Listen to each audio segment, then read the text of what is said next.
Crouch. Bind. Set. Joe presents the House of Rugby, together with Guinness. Hello and welcome to the House of Rugby, a new show from Joe, sponsored by Guinness. It is a great pleasure to be with you from now all the way through to the World Cup final in Yokohama in November next year. We're going to be taking you right into the heart of the action. We're going to be bringing you big name interviews, delving deep into the big issues of the game, and we're going to be doing it on a weekly basis with the man alongside. Capped 77 times for England and counting, I should add. A Lions tourist last summer. 77 Currently times. a Saint. Permanently a sinner. It is, of course, Mr. James Haskell. How are you? I'm very good. Welcome to your house. It's lovely to have you with us. First things first, what would you like this pod to be? Very much a work in progress. We've got lots to talk about, but where do you want to go with it? I think hopefully giving people a bit of an insight actually from the horse's mouth. It is like a horse's mouth. Certainly a horse, yeah. No, I think obviously a lot of people have to put up with kind of pundits who haven't played for a long time. And I think it'd be nice to kind of share some views and bits and pieces from the front line or near enough to the front line, and just give people a little bit of an insight to what it's like. Are you still near the front line? Well, hopefully, but after this podcast, probably be out the door. But then maybe I'll be able to do it all the time. Exactly. We'll get forthright opinion all the way as we go. And our guest this week is a man who's known Hask for quite some time, haven't you? You played with him back in England under-19s days, obviously former Newcastle Falcon, former England Sevens skipper as well, Mr. Rob Vickerman. How are you? Good to have you. What was this man like back at the age of 18, or dare we ask? Well, significantly smaller, I think it's fair to say, before the old weights routine started kicking in and the brand grew. The brand. Oh, we don't do that. Is that gone, exist. is it? No, because that was made up by a coach. It was a good one. former coach of Where mine. did Brand Haskell come from? Because it was a thing for a while. No, it was never a thing. It was a thing. A disgruntled, well, it wasn't intentionally supposed to be a thing. A disgruntled ex-coach of mine got the hump because I didn't sign for the club and told everyone that I was much more interested in doing, being a brand than I was playing. And then a few rugby pundits ran with it, and it's just followed me around ever since. It does not exist. Right. I've never referred to myself as the brand. It's wonderful to rebrand you in the House of Rugby. You, though, on the other hand, are probably, if not then certainly the top three hardest working pundits in the game, I think it's fair to say. How many clubs and how many continents have you been to this week? I thought you were going to say hardest working open side back in the day, which I was. Which is amazing, because you went not only open side, you went open side 8, then centre. Yeah. So found the last leg of the journey in centre, but had to graph for this guy because he was just a show pony. Just kind of. To be fair, you had to be centre because you used to wear them gloves, and they looked out of place outside the and scrum. A forearm guard and a bonnet. Yeah, well, I'm Northern. Collar went down as well. Yeah. For those of you who remember, do you remember like Chris Sheesby? Who used to cad. play. Yeah, the cad. Right. By the time he finished playing, he had arm guard, head guard, gloves, padded shorts, padded legs, shin guards, boots. He had everything. Either because he was about cash money trying to get endorsements, or he was so sick of getting beaten up that he was basically a walking, inflatable dummy, really. Very good poker player as well, the cad. Was he? Yeah, very good poker player. Did he have a Vulcan? Did he have the old Vulcan as well? Yeah, full Vulcan course. gear. And also, actually, you're right, he had Vulcan knee pads, had the shorts, had the terrible kind of scrum cap, arm guard, full setup. Honestly, he looked like a robot. He looked like a transformer, even more than I did. I heard, though, that he had a clause in a contract that if he was fit, he had to get picked. Yeah. Can you imagine that? Astonishing. I need that. If you've got the number of his agent, I could do with that. Yeah, we'll pass that on before the end of the show. Listen, we've got a challenge for you that's going to come a little bit later on. We've got a whiteboard, no expense spared. We're going to set you a challenge, which you and Rob are going to get stuck into. Once we've got, I suppose, a little bit of an update on where you're at right now. Obviously, with Northampton, and I know loving it. In an England context, have you heard from Eddie? Has he given you a call? Given what's happened to Billy Vunipola, are you keeping your phone fully charged by your bed at night? I think he's lost my number. Really? Yeah. So you haven't heard from him? I haven't heard from him, no. Should I have heard from him? I don't know. I'm sort of wondering where your relationship is, where your ambitions are. Where are you with England right now? I think if Eddie wants to have a laugh, I think he sends me a text message and everything else like that. I think if it's any serious high-level chat, probably not. No, I mean, I've got a good relationship with Eddie. We obviously talk from time to time. He mainly kind of tells me I'm rubbish and I need to go away and improve, and I take that on board and try my best to improve, and that's kind of the circle that we're in at the moment. And obviously, when you're kind of in and around that squad, guys like Borthers and stuff are speaking to you. They come into the club a lot. You've got S&C will come in. That's strength and conditioning coaches will come in from England. Every now and then Neil Hatley will appear for a scrum session, but we're not worried about scrum, so I don't really pay too much attention to that. Yeah. Realistic hopes of going to the World Cup? And if not, is that the day done? I think it's going to be a long shot for me. I think that was my whole reason for staying. I think I wanted to give an opportunity, put myself in the shop window. I think, you've got to go well for your club. Your club has to go well for that all to kind of work out. I think if I don't make the World Cup, then I will consider what I'm doing, whether that's finishing my career at Saints or maybe going abroad for one more stint or just calling it a day. Bit of a blast back in Japan. I'm become the fourth hardest working pundit behind Rob. Yeah, top three. Top three, yeah, I can do that. You've got a lot of work to do if you're going to get up to those heights. Me and Rob haven't worked together since the under-19s when he used to steal all my stuff. Right. So we used to have a bit of verbal sparring. I was slightly more southern and posh in those days. Yeah. And Rob was more northern than he is now. And we used to have a bit of verbal sparring. I used to think I got the upper hand, and I'd come back and he nicked all my supplements, my toothbrush, which I think him and Rob Webber did terrible things to. Yeah. I've never forgiven him. Every time I see him, he gets. Have you always been a victim in life? Because you set yourself out as alpha male, and yet there's quite a lot going on behind the scenes which would suggest otherwise. Yeah, there is a laundry list of times that I've been taken down. I think all my bravado makes up for quite a broken soul. It started in the under-19 days. Yeah, well, I hear it carries on. I was reading your fiance's lovely article in the Hello magazine, actually. So, good plug. Yeah.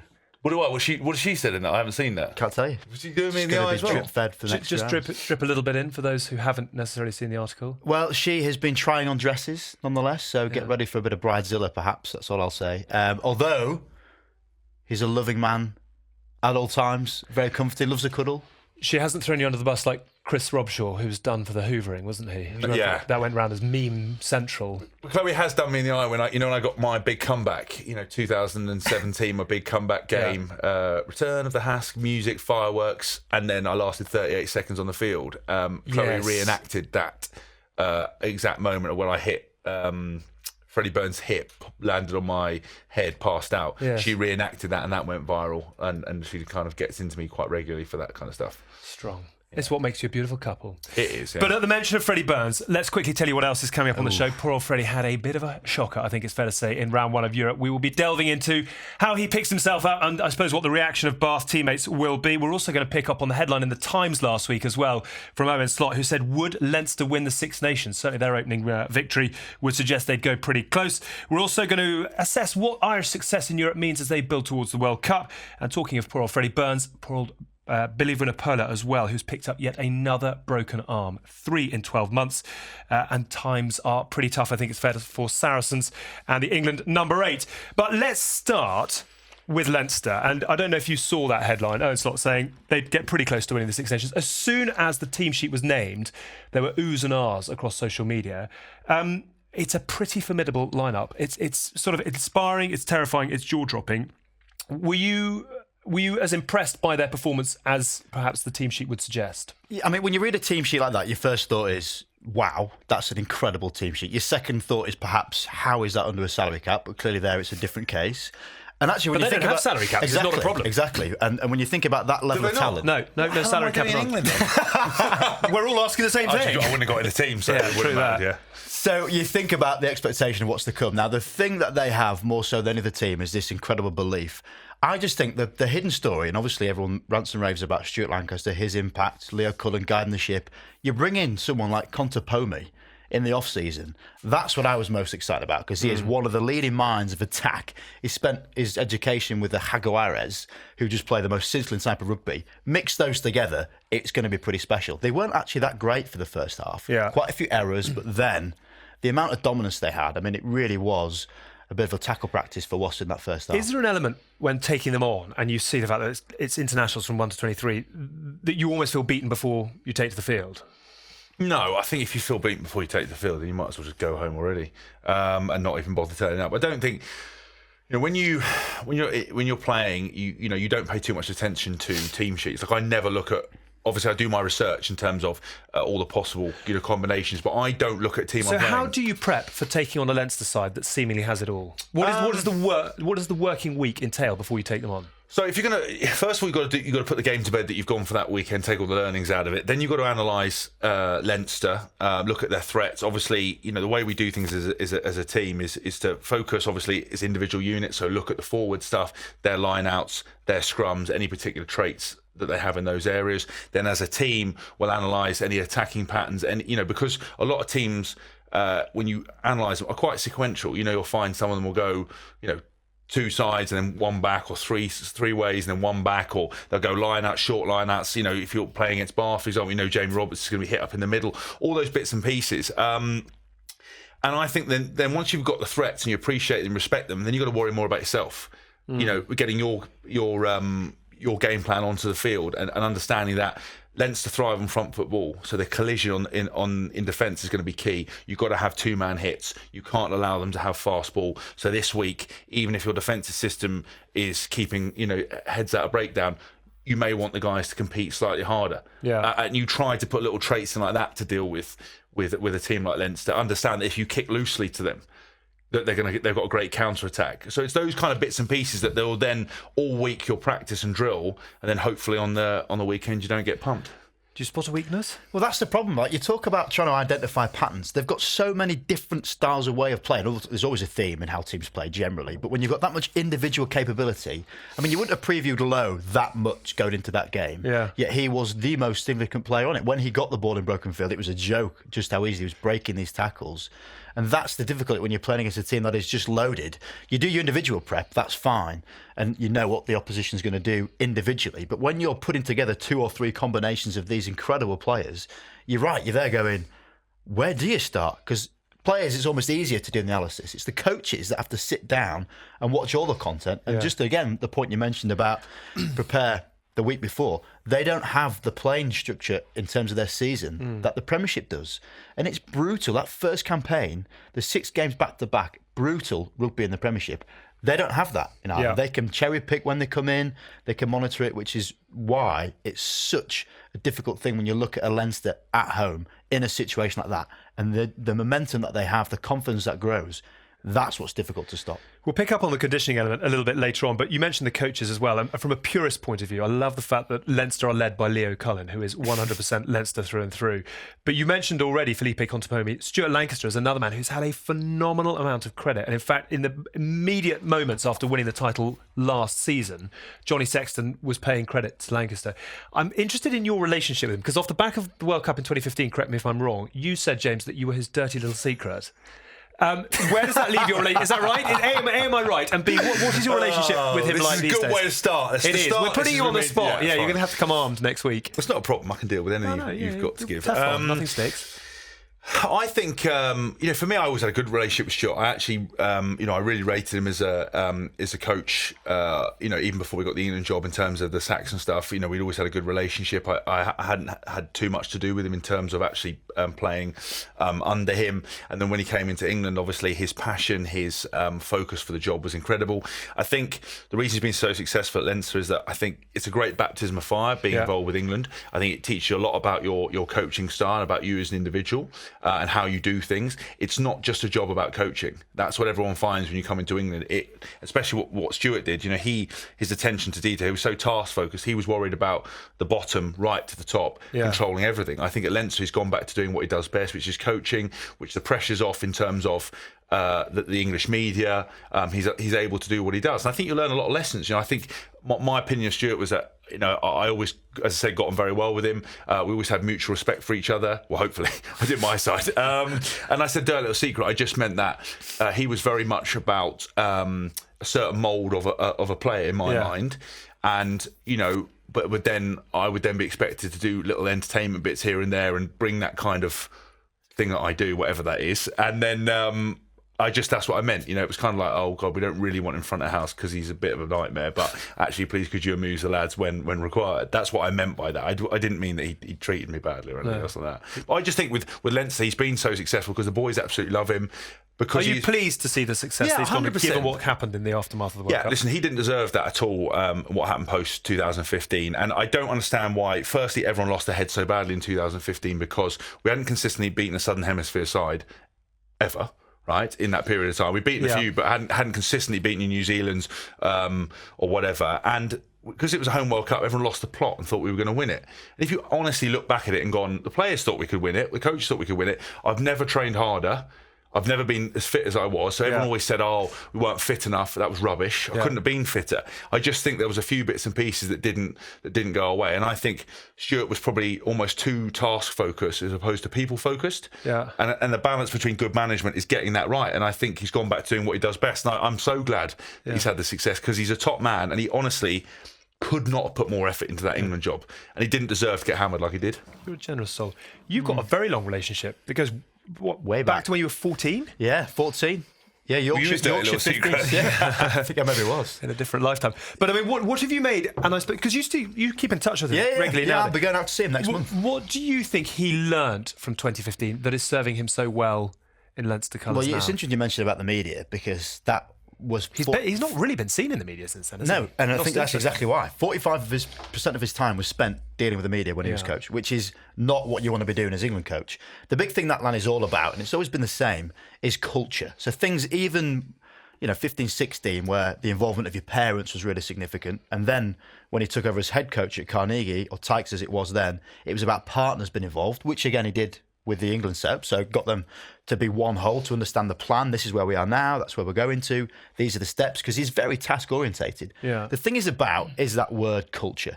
Now he's gone to a Leinster team that've got Leo Cullen, who's Mr. Leinster, and Contepomi coming in now, who played 116 times for Leinster. Yeah. So he understands that type of spirit and culture. And when you've got the guys that rely on, who can manage the players on that side of things, you've got Leo Cullen, who's more operational, then you get him doing what he's great at, which is a little bit of structure, a little bit of coaching as well, and just getting to know the systems. I mean, he's forever talking about Bill Bezic, about excellence is a habit and the score will take care of itself. When you're looking at strategy in theory and applying it to sport, it's sometimes a really good mix. What is it, do you think, that is key to making that trio work well? And in fact, any sort of coaching setup. Yeah. What is it that has to come right? You under Gatland and Edwards, and Paul Stridgen. Do you know what it is? It's complementary personalities. It's not. So I think you need like an alpha, like a Sean Edwards, but then you need a Warren Gatland in a different approach. You need someone who's great at front of house, but someone can keep their head when it's right. And I think that with that kind of management team in particular that he's come into, they've all got different personalities, but they all complement each other. They're not all similar. I think in other teams I've worked with, you've had kind of three alpha males that are really unapproachable. Yeah. That's great when things are going well, but when they're going badly, you need to have a chat. There isn't quite the emotional intelligence to possibly deal with that. And that's the thing with a lot of people forget, is that when coaches become coaches, I know Stewart will have done it, and he's always about self-development, as is Eddie. A lot of people don't look into that, and they don't realise that they are like that. And it's hard when you've been an outstanding physical player to be told, actually, listen, these guys, you've got to appreciate the way these guys operate. You've got to appreciate their feelings. You've got to be able to communicate them in different ways. And that's something that I've been really interested in, because I learn in different ways, and I always look at how I can improve myself. And when I was captain of WASP, looking at how I spoke to people, because sometimes you get the guys who come running in like out of breath, like screaming, like that's great at certain times, but actually sometimes you need that cool head. There's quite a lot of alpha male around England at the moment, isn't there? With John Mitchell arriving, Scott Wisemantle as well. I won't put you on the spot. I haven't met him yet, so all in good time. If you're watching, all in good time. Who is the best coach you have played under? You can say Eddie, and we'll clip it up. Eddie Jones. Yeah. I think, do you know what, they've all been so different. Politicians are splinters from the fence. I don't ever sit on the fence with anything unless my career's in jeopardy. Then I'll 100% sit. Also, very comfortable to say. No, I think Jamie Joseph for the Highlanders was fantastic. And Michael Checker at Stad when I was there. Was great, but they've all been so different. And I've had Ian McGeechan, I've had Warren, I've had Sean. I've never met a man more passionate than Sean Edwards for what he did. And Michael Checker was similar, because both those men, when they spoke about getting up and hitting people, you knew that if it kicked off, they'd be straight over there. Like I remember Check threw a cameraman down the stairs when we lost against. It was one of I was doing it again. Yeah. And it was a £30,000 camera that went through the through a window. Yeah, it was probably double, and there was a Picasso in the bloke's pocket as well, and all that other insurance fraud going on. But no, he was actually very he was very passionate about what he did. So there's nothing worse than someone who talk about beating someone up and put your body on the line and they've never made a tackle. Yeah. But when Sean says that, and he like runs into you and was like hitting you in the head with a bag or whatever, or you give me a body shot, and Checker says, Ask, you better get over that. Oh, I'm going to fill you in. You'd be like, yes, sir. Yes, boss. okay. Yeah, he had you, an amazing half-time talk, didn't he, the week where he was going proper hairdryer. Yeah, there were a few others actually. I saw one pre-game once where he lit like a beacon as well and was walking around the changing room with sort of putting fire into the faces of the players. We clipped it up and were then rung by the ARU, who said, "Please don't put that to air." So sorry for putting that one out there. You've actually just mentioned it now. Yeah, so exactly. Right. Who was your best coach? Yeah, I'm going to go left field. So when I went to the Sevens from the Premiership, Ben Ryan was involved. Yeah. And he is possibly one of the strangest characters you'll meet. Like, he's been changed a little bit from Fiji, but he cites himself as being a short-sighted, left-handed ginger man from Brentford. Yeah. So straight away, he's not alpha. He is so far removed from alpha male. He used to have like 3-hour baths. Most Very nights. wise Like, man. Very wise man. Yeah, exactly. Deep bath. But then in terms of the understanding of people, he got it. So he knew when to really kind of wind people up, motivate them. He knew when to pull back. We used to have team meetings where he would come in slightly late, dive on the floor and giving it the old, oh, you looked, and give you a punch. You're thinking, it's before a game. Or we'd be sat there before the New Zealand game, usually a big game against New Zealand, and be going, right, okay, well, I think they're going to kick it a fair bit today. You go, really? He went, no. In the middle of a team talk, and it's like a parody a little bit of David Brent. But in terms of being refreshing, in terms of understanding people, at that time, 2009, he was brilliant. He's going to be on the show in a few weeks actually, so we'll talk to him about his deep baths and his. Yeah, I do. With Ben Ryan, he used to coach St Edwards, and Wellington played St Edwards, and one of their props kneed me in the head. So I got up and punched him and tried to kill him, and I got red carded. And then obviously, like, it was a bit awkward because Team tease. You don't normally get red carded at school, so it was a bit of an affair. And then obviously, imagine my shock later on when I found Ben coaching later on, because obviously I think we'd had a bit of a head-to-head, and I obviously had to apologise. Then he became obviously in the England setup in bits and pieces. And I was like, thank God I apologised. Yes, manners maketh the man, James. You know that well. Try and make you seem like you were tough throwing punches. Well, yeah, he prop kneed me in the head, so I had to take him down. Didn't teach you that in the CIA, did they? Hey? I've got no skills. Hopefully we can edit that out. I'm a deadly weapon. I want to talk about one guy who, funny enough, he does get a lot of headlines because he is that good. Tyg Furlong. World's best right now. You smile. Is that Lions memories coming back? Friend. It is, isn't it? Oh, you're still in the group. No, I don't. Because the group got detonated after the tour. I won't mention who did it, but one of the boys just went, no, not having that, and blew it up. Cleansed it, forensically cleansed it, and never got to save any of the photos or anything.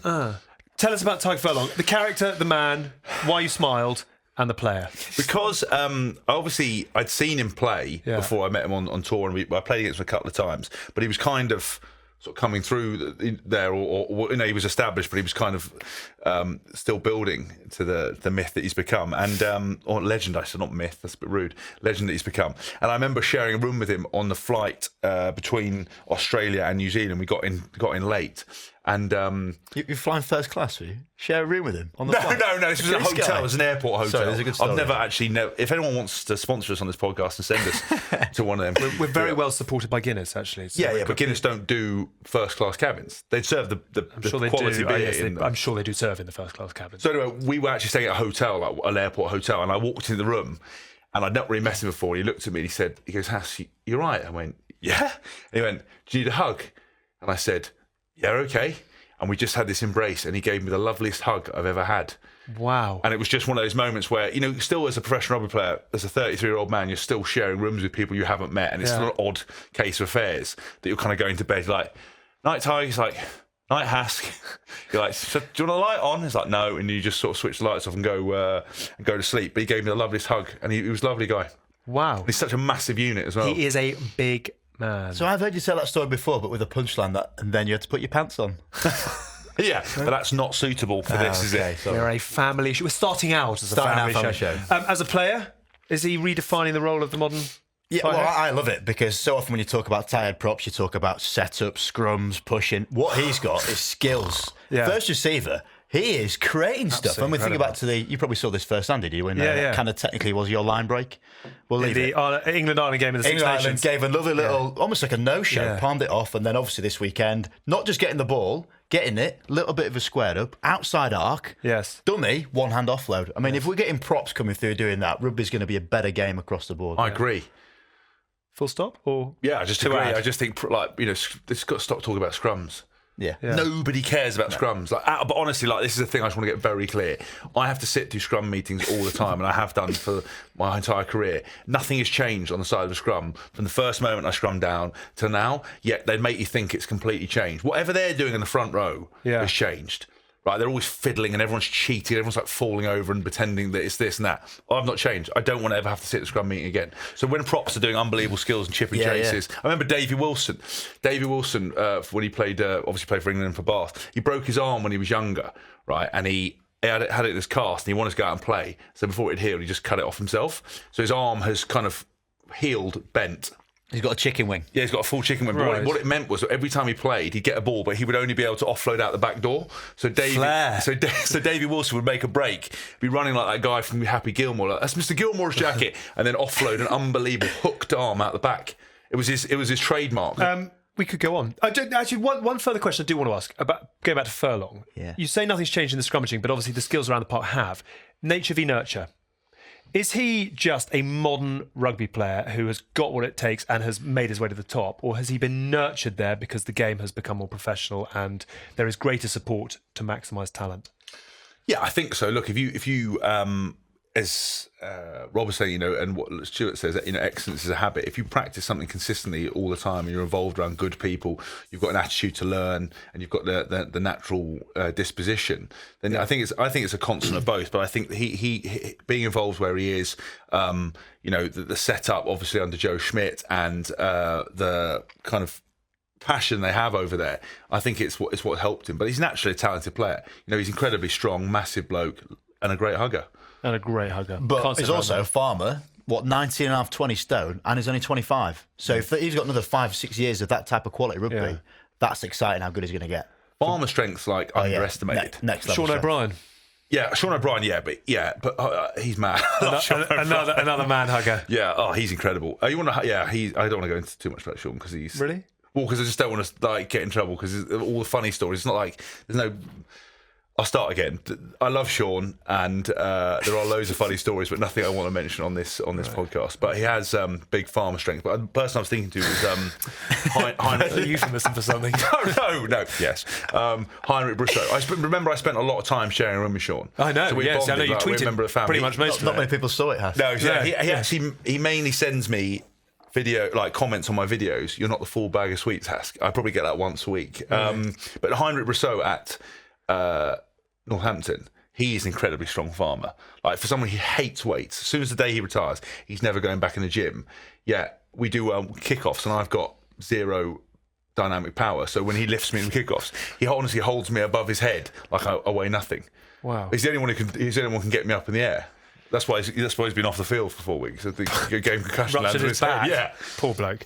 Talking of the Lions, right, here comes your challenge. I sort of feel like we're back in the classroom. Here's the whiteboard, ladies and gentlemen, with numbers 1 to 15 on it. I'm going to give you a piece of paper. What's lovely about this is Rob has arrived with a thick notebook packed with research and intelligent thought. You've come with nothing. Instagram. Nothing. Great beard. I'm going to give you a piece of a great beard and some chat. I'm going to give you a piece of paper and a pen. While we're chatting, you're going to doodle 1 to 15, and you're going to write. We're talking about Leinster here.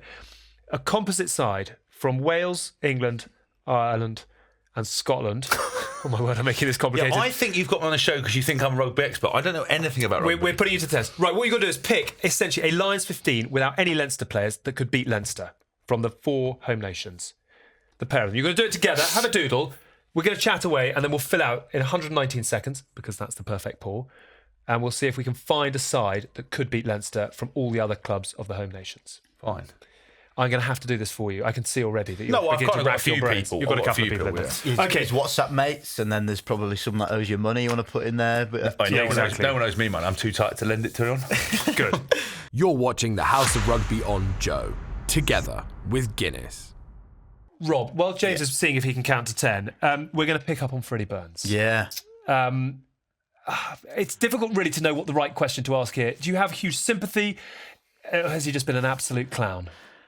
I mean, sympathy is an interesting word. I don't necessarily have a sympathy for him. I wouldn't jump on him and start slamming as some people have, but sympathy wouldn't be the word. I think what was more shocking, he's Premiership's 10th top point scorer of all time.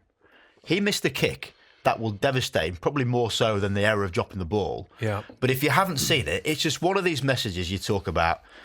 Don't celebrate before you put the ball down. Everyone talks about it, but until you see it in practice, that's exactly why.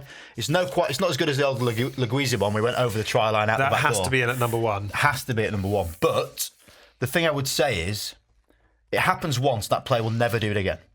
And it happened a few times under Stewart Lancaster, believe it or not. He then showed us a video of every single rugby league try you will see scored, and they all dive for that exact reason. So then from that moment on, when one person dropped the ball over the line, that's it. Everyone now default have to dive over the line. And it kind of makes sense because they're talking about that one time, but if it's significant potential as it could be, it matters, doesn't it? And he's learnt his lesson clearly. He was devastated. What was brutal, we need to get your thoughts on this, is getting taken off 90 seconds after it. Now, Blackadder said in the press that his head was shot, he was mentally gone. Probably worse, having to sit down there and think about it for the rest of the 3 minutes. Yeah. That's hell. How would you have handled that in the immediate aftermath? Well, I never score a try, so every time one or two. I have, but I don't get anywhere near it now, and I promise you I'll be putting it down with two hands, 100%. Right. I think that anyone who criticises Freddie just needs to have a long, hard look at himself. We all make mistakes. Yeah. I think professional sport is difficult enough. He knows. There's no one who needs to spell it out for him. He knows exactly what he's done. He's a great guy. He's a great competitor. Everybody makes mistakes. I think I remember Dominici did it for Stade Francais, or was it for France actually when he was running through and someone around just dropped Italy, it. Dropped it himself. Look, the rugby. Patrono. Yeah. Rugby history. With Rob Howlett. Yeah. Listen, all these people know, and I think it's hard enough. And I would never criticise someone like that. I would never have a go at him. You don't need to spell it out. He knows what he's doing. I just think taking him off. I don't think he would be mentally shocked. I think you'd be disappointed. Yeah. But I think you'd need to look at him. Of course, he's disappointed. He looks absolutely shocked. We've got a photograph of him this week in the background just to show that we still love him. He is a great guy. It's interesting you say you wouldn't be angry with him. How quickly would you pile into him in the? No, I just think things like that. Let him go home. I think there's a lot of. I'm a big. Surely during the week there'd be a little bit of in the canteen. No, I'm a big one for getting in observational humour in other areas. I think your actual skill set, your day job. I just don't think you need to do that. Okay. I mean, I wouldn't get into him and say that just because I don't think it's that helpful. He's got a lot worse going on for him than dropping a ball. I could easily tear into him about other things. Okay. He's got some great nicknames. Again, I won't put them on here, but I love Freddie, so I'd rather. He's a great guy, absolute superstar. How does Blackadder handle it from now on with him? Because I mean, if he's shot in the head and you've taken him off and he's cost you a home European tie, which is the first rule of European rugby, don't lose at home. How do you get him back up and doing what we know he can do? Yeah, I think the first thing is they've got to clear the air about that substitution. Like, clearly they had a word afterwards, but that's going to sit with you for a while. You know, that kind of, look, I'm down, I'm in the moment. There's no better place to have that recompense, to get back on the wagon than to be on the pitch. So to be pulled off the pitch, that for me is where the relationship might well be tested now. But you saw the first image that went around was Stuart Hooper, arms around Freddie, post-game, walking him off the pitch. And that's where those types of people can be great. But ultimately, Freddie's just got to understand it's an error. You know, errors happen all the time. It's only the magnitude of the error that's become really apparent. He'd be more annoyed with the missed kick, I'm sure. Yeah. Because that's his bread and butter. That's what he has to do, 5-6 times a game, rather than, the run in, kiss the badge and all that. But, yeah. Do you play him this week, or do you say, have a week off and... Well, I think it's going to be completely gauged around how he is. If he's not in a good place after that game, then you probably don't. But then knowing at the same time what the media will get on, because the headline will be Burns does not play, he's been dropped. So for me, you'd want to think about getting back out there straight away rather than letting it fester. Put it to bed. You've got the joy of playing the next week. You need to. Yeah. Tell us, have you had a clanger of those proportions? I'm trying to think. I ran into a post. Yes, live you on national did. TV and international. At the Millennium. Yeah, everyone's like, ha. I almost broke my neck, so it wasn't that funny. Sorry. No, but I did actually recycle the ball, and we scored the next phase. Show me someone that didn't laugh at that. That was funny. I really was laughing at the time. I wasn't. I was in hell. But so good for Brand Haskell as well, wasn't it? Do you know what the best bit was? Nobody on social media reminded me of that. No. As you would imagine, because rugby fans are great at that, not pointing out errors. At least you're not a footballer. What else have I done? There's a few bits and pieces that I've done like that. I ran into a post. I do remember you tried to take a quick 22 once and think you stood on the ball. That was quite hilarious. No, that was even better than that.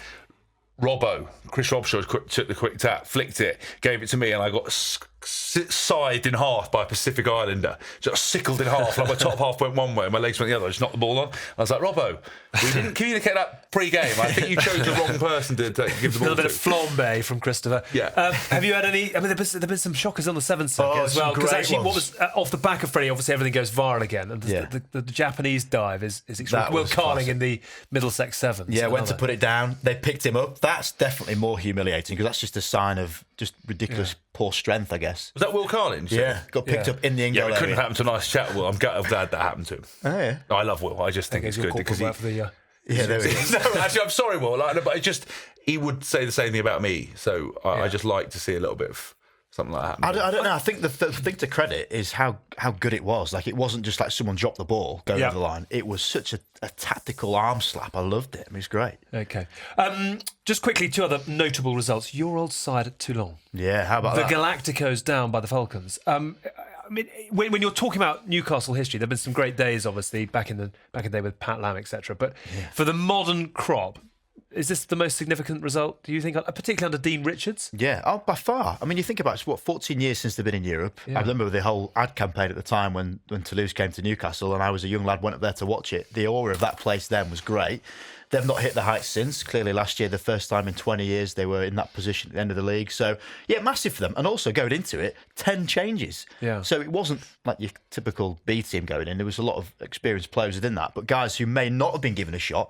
And someone like Joel Hodgson, case in point, who you give that lad confidence. There are not better line players in the Premier. Honestly, he is fantastic when he's got confidence. Going against these world stars that he's probably only ever seen on TV. And suddenly carves them up. I mean, the storylines are fantastic. Yeah. And what about the Blues winning Lyon as well, which is another I mean, obviously Challenge Cup winners last season, but a fantastic result for them.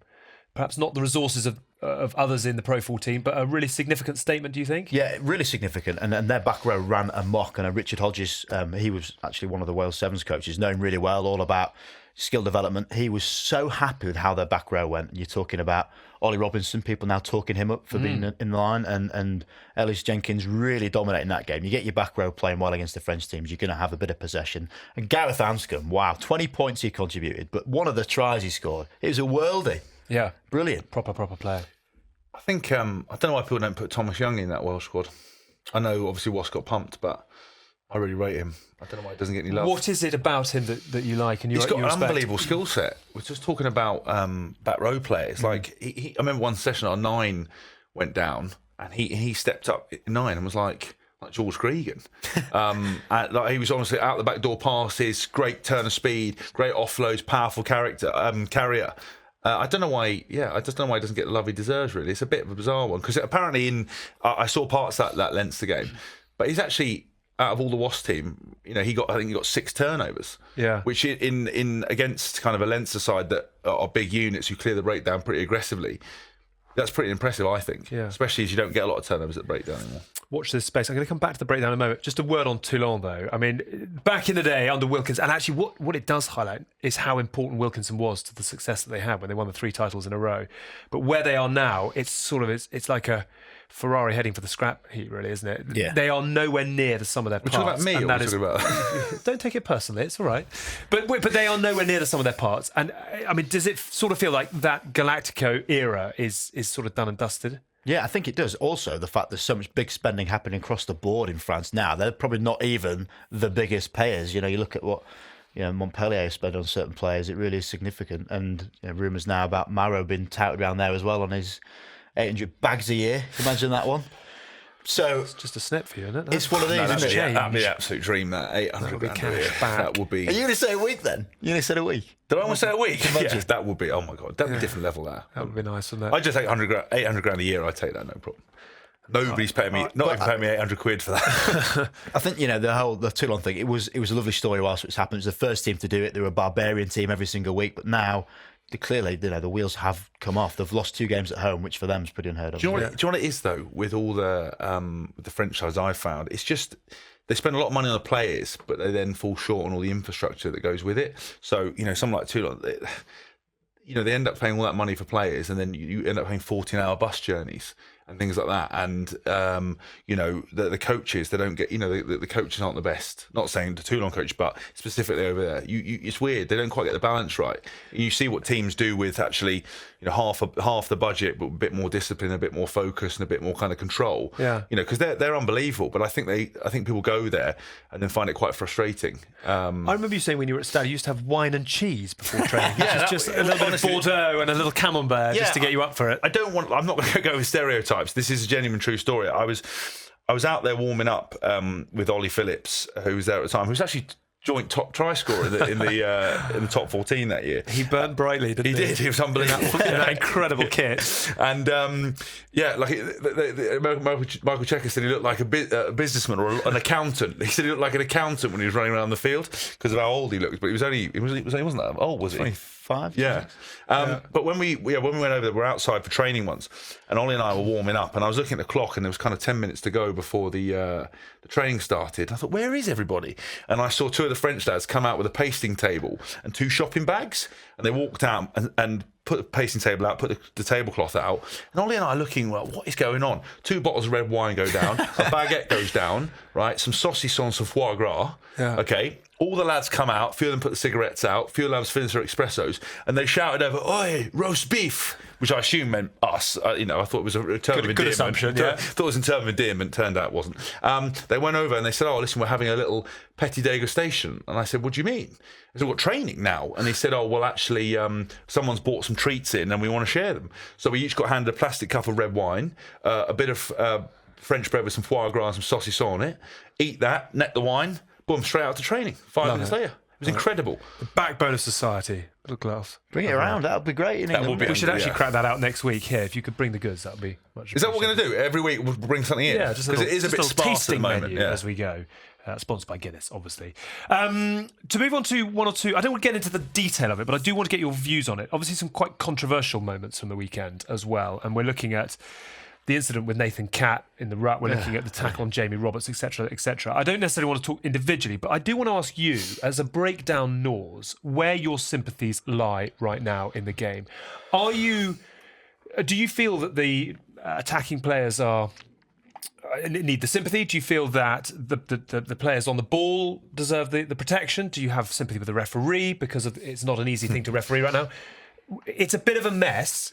How is it going to be resolved? I have sympathy for no one but myself. That's a good place to start. It's actually interesting. Every week we do analysis on the referees. Yeah. And it's amazing to see how one referee has a percentage more penalties against the attacking side. Next week you'll have someone that is completely on the defensive side, and there is a disparity. Actually, it's quite interesting in terms of looking at those kind of results and what they favour. And each referee, you'll obviously have someone that will be quite consistent in the middle, but someone will very much favour rolling away at the breakdown. Someone else will favour the new thing they've got. Being a good chap. What's the thing now they do? Being a good chap. Yeah. No, the thing. Good behaviour. Good behaviour thing where you're like game record. Ethics, all that stuff. But someone will favour that one. And I think that is interesting. I just think, look, the rules are pretty clear around what you can and can't do. I think as a player, all you want is consistency. I don't think anyone should favour anything. I think everybody wants to have a free-flowing game. Yeah. But what people have got to remember is that rugby is a contact sport. It's competitive. You can't take that out. You can't favour one thing. We all want flowing, beautiful rugby, but it doesn't go like that some games. So you've got to stop tinkering with it and worrying about it, and just be very clear on the rules. Make sure the referees are very consistent. Make sure referees are accountable for making mistakes, as players are. Yeah. And we just go from there. And I think obviously player safety is important, but it is still a contact sport, and it doesn't matter what you say and what you do. You're still going to get problems. But what you've done there is separate the top end game, the professional game, the top. That European weekend has been incredible. Yeah. But then there's this whole pyramid underneath it of general rugby, club rugby, all the way down to your level 7, 8, 9 that are doing what they think they're seeing, and that's where it gets a little bit dangerous. And the contact area for me is the next big thing to really get clamped down. I understand tackling is always going to provide debate because it's opinion, it's interpretation. But breakdowns at the moment are just a bit of a mess. So Ben Ryan tweeted, some of the clear-outs in the Glasgow Saracens game, which was brutal, are incredibly reckless and dangerous. The breakdown lawlessness is a runaway train. Yeah. How do you get that train back under control? So what Ben's biggest... Because you're on the disciplinary panel. We should.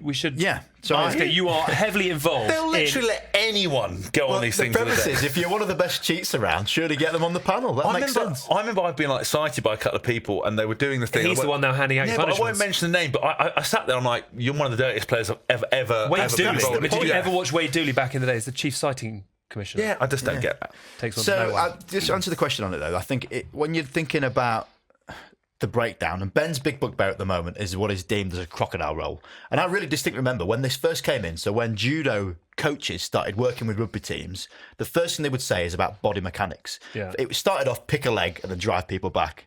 And then it ended up grab the middle and roll. So opposite leg, you know this from the MMA, opposite leg, swing. Now what that does is make a fulcrum of their knees. Yeah. So if you get it wrong, and I think Ben's example was the French guy underneath, he got bent, so his knee was underneath him and then got turned over, and that's just your knee ruptured straight away. It's brutal. Do you know what's bizarre on that one? It's actually, we used to get taught, so wherever your neck goes, your body goes. Yeah. You can't resist it. So we used to get taught to croc roll by the head. And the weird thing is, if someone starts rolling you with your head, you always come out of it. But when they change that law, and now people go to the body, you're much more likely to get injured around the body than you are around the head, because no one's going to resist. You can't resist with your leg. So we used to come in, see them, try and clear them out traditionally, wouldn't move, hand under the chin, hand under the arm, roll them out, and they'd roll straight out. But then they changed that, saying you can't do that with the head. Now everyone goes to the middle where you can do it, but that's way harder to do. And exactly what Rob's saying, your legs get caught, your knees get caught. But the ideal scenario is as well, is that people competing over the ball are obviously bigger and stronger and harder to move, so you've got to hit them harder to get them out of the way. And I don't see a way of making it safer. So that is quite alarming. If someone who's living it and breathing it says, I don't quite know what the solution is, how are we going to find a point where everyone actually it will end up with is just united over a concession of the ruck? So Ben's bugbear, and he goes by the letter of the law here, is if you throw someone like that in a breakdown, you've collapsed the ruck. It's not a competition. So the whole point of being a ruck, it's not like a proper nausea, but it's true. Going head to head over the ball. Nausea, to be careful, exactly. Yeah. It is a true statement. So what you have to do is either make it contestable or just stop it happening. So if you find someone over the ball in a good position, you almost just say, fair play, you've got us there. Yeah. You can't compete against it. Who's going to do that? Because it'd be boring. It'd be turned over every 10 seconds.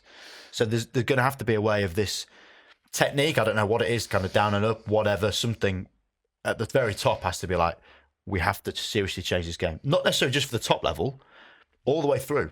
Yeah. You know what it's like? At the side of, you see someone who's in a bit of a breakdown, it's a free hit. You fly in as hard as you can. Sole intention, more often than not, is just to try and whack them. If I go to clear someone out of breakdown, my sole objective is, if I go into breakdown, I need to come out with one of their men and I need to land on top of him and get him out of the way. It's just another tackle. Yeah, that's the only way you think about it. So that's what we're drilled to do. That's what we talk about. Is if I go into a breakdown and a man's over the ball, my objective is to tackle him off the ball and stop him. That's all I'm thinking about. And obviously now, if you're playing someone like George Smith, the guy's so low over the ball, you've then obviously got different bits and pieces of levers to use to get him off. They've obviously eradicated one form of the croc roll, so you just got to hit him harder now, and that's the way you do it. And also then you've got to try and hit them before they even get on the ball.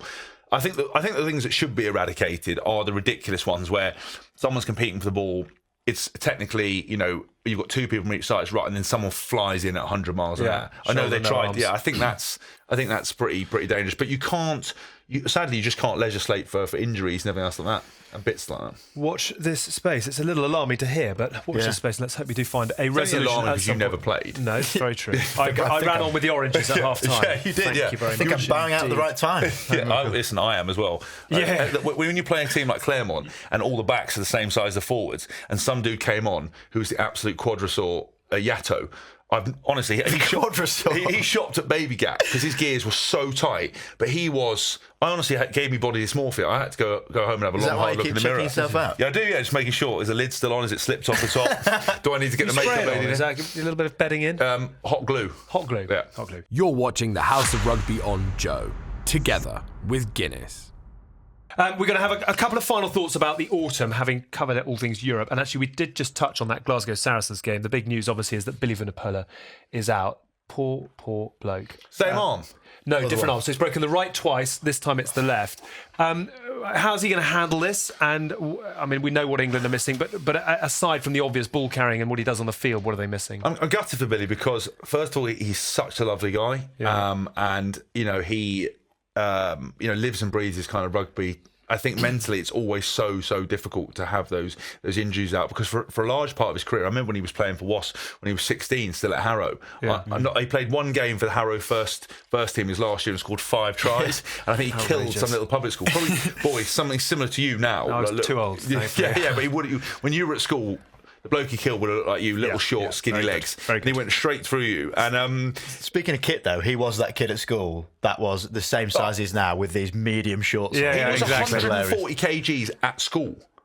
At school, 140 kilos, him and Mako. Like, there's photos of him at school. It looks like he's eating his class. That is too. No, literally no joke. But I'm gutted of him because I think he's consistently been positive through everything. I think he was back playing some great rugby, and I'm just really sad for him, but he will pick himself back up and go again. Yeah. And I think, he always says everything happens for a reason.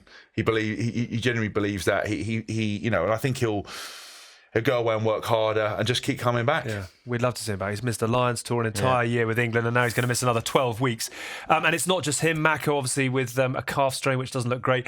And that leads on to the problems that England have got at loose head right now. And I suppose just looking overall at where the England squad are at, if you're Eddie Jones going into the autumn, are you beginning to sort of gulp a little bit at the situation he finds himself in? Yeah, definitely. I mean, look at that schedule they've got as well. Some big games coming up, culminating New Zealand. I mean, to be a big ball carrier number 8, I guess, at this point in time, it'd be something to... If you know anyone, anyone know anyone? No. I think it's going to be savage. I think it's going to be a case of just trying to get through, the first game, and then fingers crossed you've got a squad that you can draw together for the come in. It's going to be brutal. I will say that Eddie has given has blooded a lot of players through his time. I remember, with the Argentina tour that was going on the same time as the Lions tour, everyone thought he was going to pick his second choice players, but he then picked his third choice players. I think partly because he wanted to give people experience, partly to sharpen up the second choice players who thought they were going to get the opportunity. And a lot of guys he's given exposure to. I think he's prepared to take a risk on people and put people in there. And there is actually still a lot of experience in there. When you look at the number of caps that takes the field in the first game, you'll be surprised that there's still a lot of experience in there. If it goes well, it sets England up brilliantly for a run at the World Cup. If it goes wrong, where does that leave them? It's a hypothetical question, but given the problems that are beginning to occur in terms of injuries, given the run of form that they've been on in 2018, I mean, can you see an ugly scenario, or are you hoping for something better? I can, and I don't want to be too negative about it, but ultimately you're going to come out of what's the toughest autumn internationals I think been on paper in a long time to then go into a most competitive Six Nations. That it could well be looking at this in May, thinking, right, okay, we've got 3 months now, 2 months now, a couple of fixtures been thrown in late doors to try and fill that gap in between, but you're counting down for World Cup games until you get there. It potentially is a bit worrying, and largely because the wider world are now watching England, and certainly when the Six Nations comes across, you got the BBC and ITV putting it on the coverage out there, so it's going to be a significant amount of people with an opinion on it. It's going to be pretty tough time, I think. I think I'm right in saying that England start their Six Nations away in Dublin, so that's a nice gentle loosener for you. But talking of Ireland, I mean, in contrast to England, do you feel that Joe Schmidt has got his... Is it almost a case of the pot is bubbling, we've got to keep it simmering until October next year, and then we go for it? Yeah, I mean, it's such an exciting time for Ireland now, and what I like to think about is reflecting back on the previous World Cup history. When one team has been really dominant, tends to be that the national team can build that culture around it. And you think about South Africa with the Sharks, New Zealand with the Crusaders, even Brumbies back in the day where Australia were winning. It is all about that core form. Now, what you get then is the ability to let players slip into their natural culture straight away. And for someone like Joe Schmidt, who is out and out, detail, he makes planners look pretty insecure with their plans. He is formidable. And then just hearing him talk about it, his kind of backroom team all about these levels of detail, he's got a team that can slide straight into it. And actually what's a relatively simple pathway for their players, because they can draw them out whenever they want. He has full control of that. Italy, Argentina, New Zealand, their tests going to be a great acid test against New Zealand, who will be going into that game slightly worried, I imagine. If they beat the All Blacks, who is favourite for the World Cup?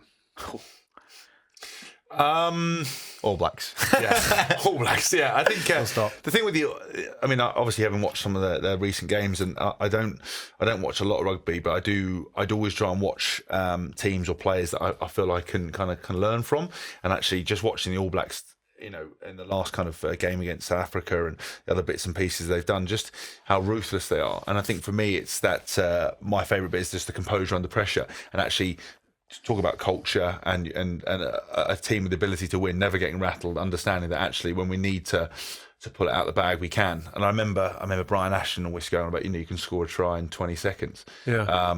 And you know, that is the case. If you get all the components right, if everyone's got their role right and their drill right, then you can execute that. So I think they've still got to be the favourites. Yeah, and their squad's just ridiculous. They've named a 32, which is clearly the top of the tree. Then they've got a 19-man squad outside of that with the likes of Lau Mape and Milner Scudder in there. You're thinking, right, they'd get into every team around the world. Well, anyway, wouldn't they? The conveyor belt, haven't they? It's absolutely outrageous. When you play against them, is their level of intensity noticeably above everyone else? What is it about playing the All Blacks that sets them apart? I think when fans see the All Blacks play, they love the haka and they get, they must be the most physical team in the world. No, they're not.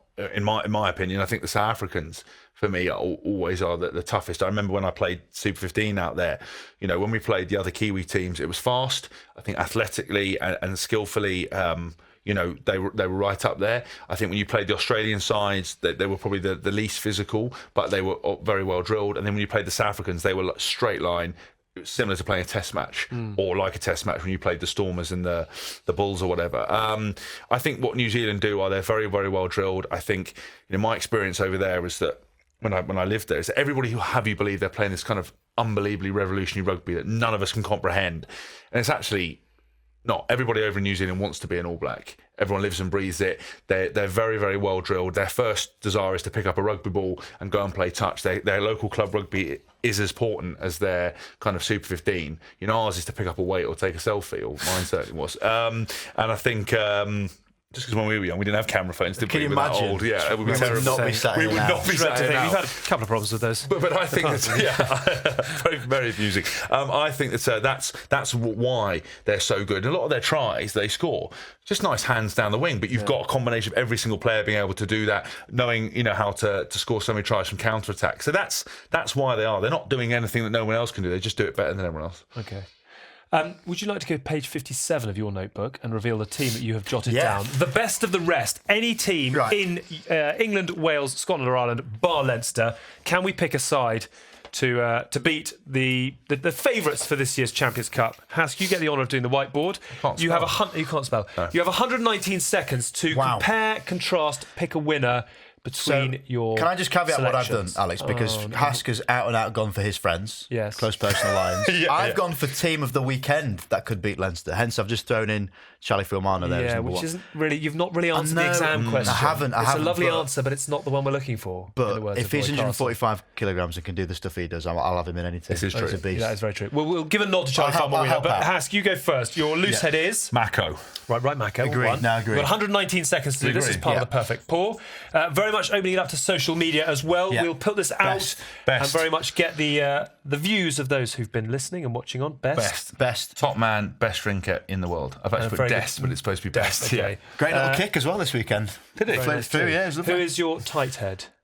Well, I again went for Tablet. I'll have to go for Sinclair. I went for Stinkler just because he's insane and talks. I remember the time we were doing a training session to run through an unbelievable line. Before he scored, he just threw the ball up and went, every time, baby. I was like, Six, what are you doing? too much score. What are you doing? I'll Stick him in purely for comedy value. Ocho Cinco. 119 seconds for Hask is not going to happen. No, it's How not much gonna can we edit this? Second rows. Yeah. I put Courtney. He's injured at the moment, but he's coming back this week. Been playing brilliantly last year as well. Mate, absolute carrier. And now, you know, he was an unbelievable tackler. Now he's the carrier extraordinaire. And Maro's a great shout. Actually, this weekend I went Atwood because he was a beast for Bath. He did really well, Okay. but obviously losing. But to if him. you got Atwood, the as well. smug level goes through the roof too. it? He's the smuggest man in the Does world. he overtake you in that stage? I'm not smug. Some might say otherwise. Keep I am. I'm lot an of idiot. things. I'm not. You know, I love Atwood, by the way, but he's the smuggest man in the world. 6. Who's your blind side? I've gone with Ollie Robinson from this weekend again. Okay. I don't know why he's playing 6. I think he's more of a 7. But him and Jenkins were outstanding for Cardiff. Your team captain. Who do you want to go with? Robinson or? I put Stander. Oh, fair. Up at Standard just Fair because play. he's ball Standard carrying. is. And he scored a big try, didn't he? Exeter this weekend. That was pretty ridiculous. Yeah. Less than 2 metres per carry, that game. Must have been enthralling. I love Standard. Open side. I cannot. You see, there Hang on are two schools of thought here. Yeah. You either do or you don't, Yeah, you and do. you have done. Go back yourself. No one else is backing me. Why would I not? I'm just putting 7.5 on Yeah, that. 7.5, 7.5, 6.5, 7.5. I put myself, but who did you have? James This Haskell, weekend. open side, is Ben leading the Morgan team to in all beat 3 Leinster. positions in the back row. Ben Morgan? Well, he's just a class number 8. He mate. is class number 8, actually. Only because he's called himself out to be in the squad. Has he? I love that when you put your hand up. Well, he said, I want to be the surprise player. And I'd like to be a surprise player, but I don't think anyone's. I don't think You certainly would be a surprise player. I can tell you that. I don't think Stick you in get- Haskell at 7. I I can't don't believe think we're you doing get a this. surprise by saying you're going to be the surprise. It's not how life works. Okay, 8 Morgan, or Yeah. you've gone Billy V. I put Billy V, but he's injured. Do you want to Yeah, go with exactly. Morgan? Morgan. All right, go on then. Okay, there we go. Captain. 9.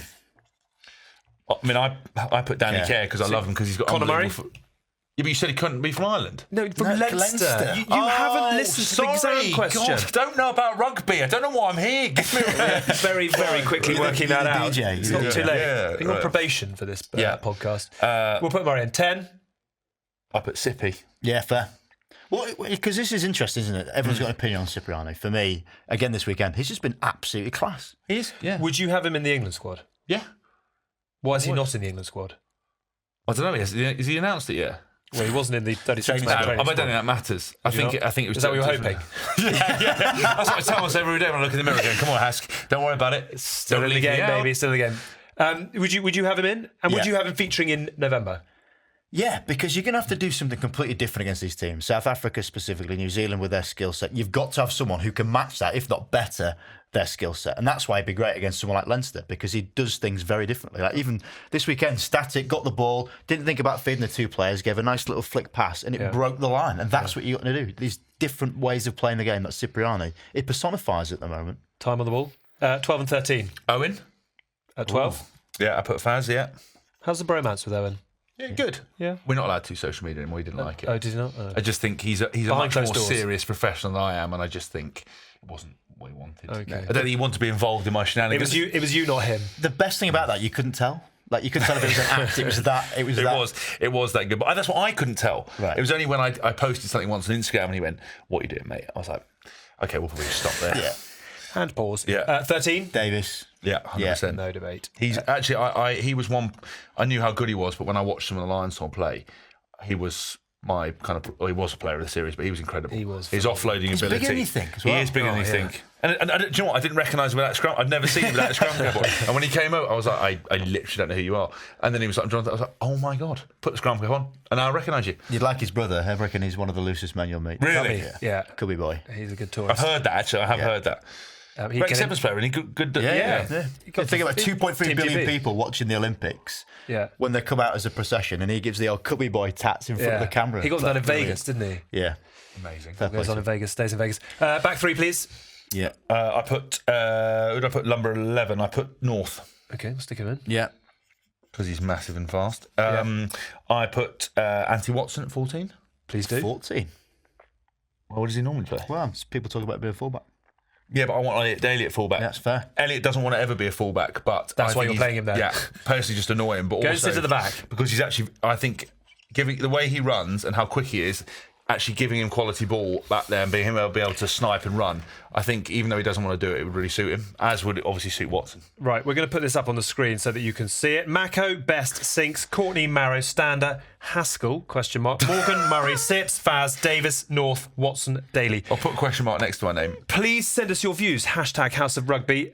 Would that side beat Leinster next Saturday? Well, let's get Guinness on it and try and find out. Just get a little one-off game. I think We're it going to could need happen. some Guinness. I don't know why we haven't got any Guinness here. That is something we can work on for next week's show. Right, protein Guinness, is that a thing? Let us know your thoughts. That will be going up via social media. It'll be going up on the YouTube channel as well. Do let us know your thoughts at House of Rugby. We're up and running. Look at that writing there. Right? Terrible, isn't My it? dad said to me that the amount of money he spent on my education, he could teach a sea lion to do what I can do. That's that public school education right there. I think he's got a point. And on that bombshell, in the words of... Who was it that said that? And on that bombshell? I don't know. It'd be some one of Alan your posh Partridge. mates. I don't think. Partridge. Sounds partridge. Clarkson. That is it. Great fun. Well done. Rob, thank you very much indeed for coming down. No problem. Lovely to see you. We'll see you again soon. Great contribution. You've got a lot of homework to do. A little bit more research, a little bit more detail. We didn't ask me any of the detailed questions. You made me write out a team. Well, I couldn't ask you the detailed detailed question because you hadn't brought the detail. You didn't. I didn't need a notebook. It's all up here. Yeah, the old grey cells, as Poirot said.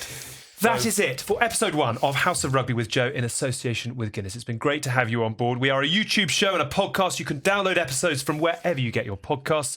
Please do leave us a review. Be gentle. Sometimes they hurt, but all feedback greatly received. Haskell and I'll be back next week alongside Nick Kennedy, the Brains Trust from the second row. We will see you in 7 days. Have a great week in the meantime. Thank you for watching and listening. You've been watching the House of Rugby on Joe, together with Guinness. Drink responsibly. Visit drinkaware.co.uk for the facts.